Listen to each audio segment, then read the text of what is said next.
Welcome to my channel friends. இன்றைக்கி நம்ம சேனலில் மில்க் பவுடர் யூஸ் பண்ணி டீ எப்படி போடலான்னு பார்க்கலாம். நம்ம சேனலுக்கு நீங்கள் புதுசுன்னா நம்ம சேனலை சப்ஸ்கிரைப் பண்ணிக்கோங்க. இதுக்கு தேவையான இன்க்ரீடியன்ட்ஸ்: 1 கப் தண்ணீர் எடுத்திருக்கேன், 1 டீஸ்பூன் 3 ரோசஸ் டீ எடுத்திருக்கேன்.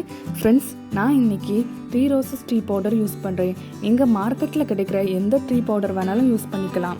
2 டீஸ்பூன் மில்க் பவுடர் எடுத்திருக்கேன், 2 டீஸ்பூன் சுகர், 3 ஏலக்காய், ஒரு சின்ன துண்டு இஞ்சி எடுத்திருக்கேன்.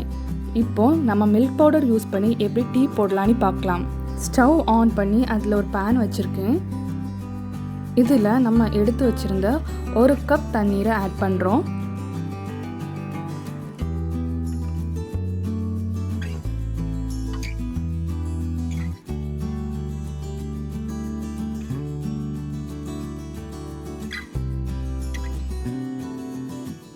தண்ணீர் நல்லா கொதிச்சு வந்ததும் அது கூட நம்ம எடுத்து வச்சுருந்த 1 டீஸ்பூன் டீ பவுடர் ஆட் பண்ணுறோம். அதுக்கப்புறமா 3 ஏலக்காய் ஆட் பண்ணுறோம்.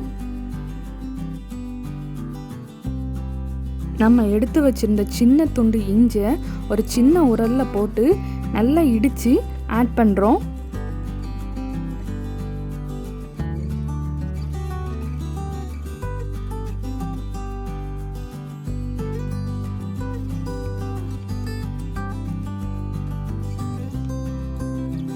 இப்போ இஞ்சியை ஆட் பண்ணியாச்சு. 2 நிமிஷம் நல்லா பாயில் பண்ணுங்க. அதுக்கப்புறம் நம்ம எடுத்து வச்சிருந்த 2 டீஸ்பூன் சுகர் ஆட் பண்ணுறோம். இப்போ நம்ம எடுத்து வச்சிருந்த 2 டீஸ்பூன் மில்க் பவுடர் ஆட் பண்ணுறோம். ஒரு கரண்டியை வச்சு நல்லா மிக்ஸ் பண்ணி விட்டுக்கோங்க.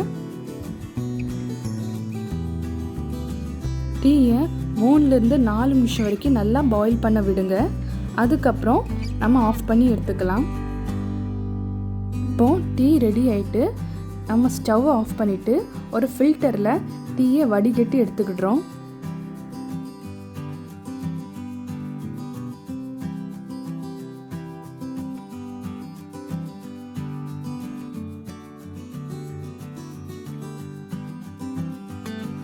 டீயை சர்வ் பண்ணலாம்.